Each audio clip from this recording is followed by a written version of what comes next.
का माध्यम नहीं होती।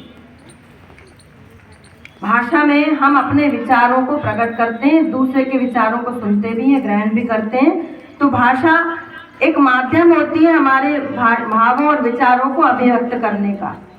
लेकिन ये केवल हम इसे एक माध्यम ही नहीं मानते।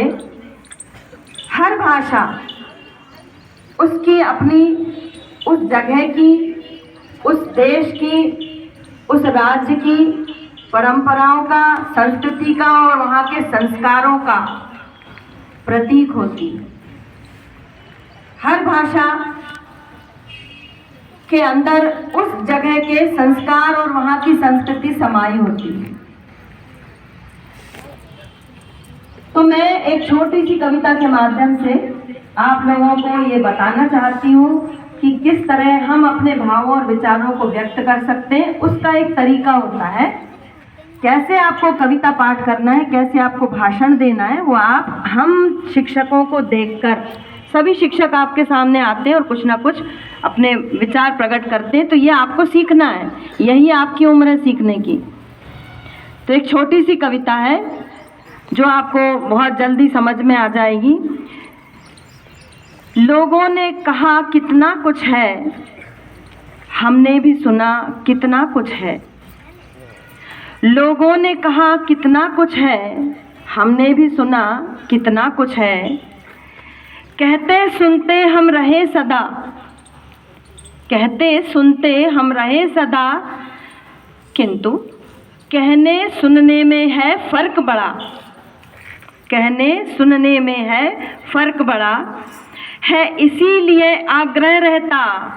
जब हम दूसरी भाषा को सुनते हैं, उनकी तुलना में हिंदी इतनी सरल है कि हम चाहते हैं, अपेक्षा करते हैं, इसीलिए आग्रह रहता, हिंदी भाषा में कहो जरा। इससे न कहीं भी भ्रम होगा। हिंदी में कभी भी किसी तरह का जो कहा जाता वही समझा भी जाता है। इससे न कहीं भी भ्रम होगा और न्याय सभी के संग होगा। इसमें अर्थ का अनर्थ नहीं होता जैसे अंग्रेजी भाषा में या दूसरी भाषाओं में हो सकता है।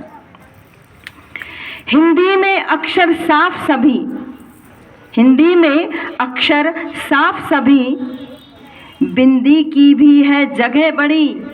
बिंदी लगती है, वर्तनी में हम लगाते हैं, उसको हम अनुस्वार कहते हैं, लेकिन कविता में हम उसे बिंदी कह रहे हैं, आपको समझने में आसानी होगी।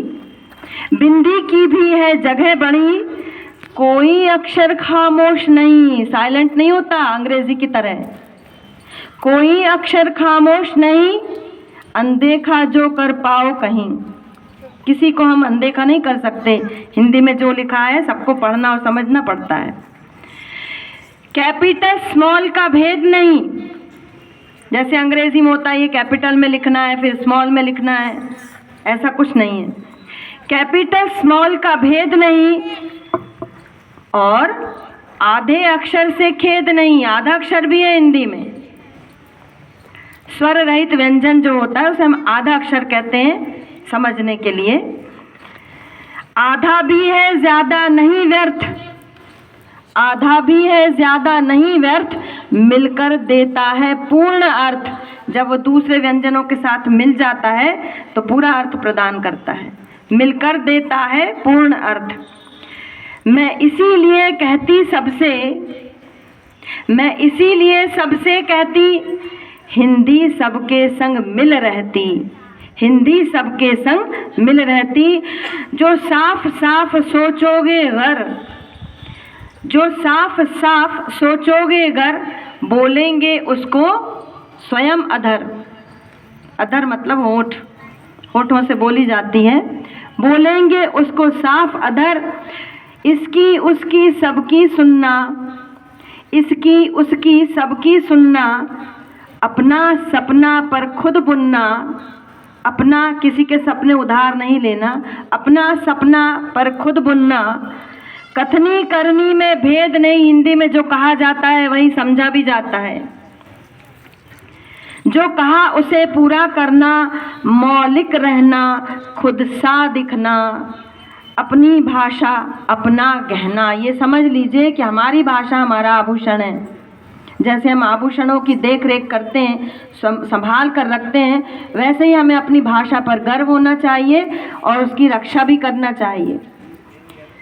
मौलिक रहना, खुद सा दिखना, अपनी भाषा अपना गहना, तुम पाक साफ गढ़ना चरित्र, अपना चरित्र पाक साफ रखना, हिंदी जैसा बननाओ मित्र, हिंदी जैसा बननाओ मित्र। ऐसे ही सरल, ऐसे ही सहज, इतने ही सरल, इतने ही सहज आपका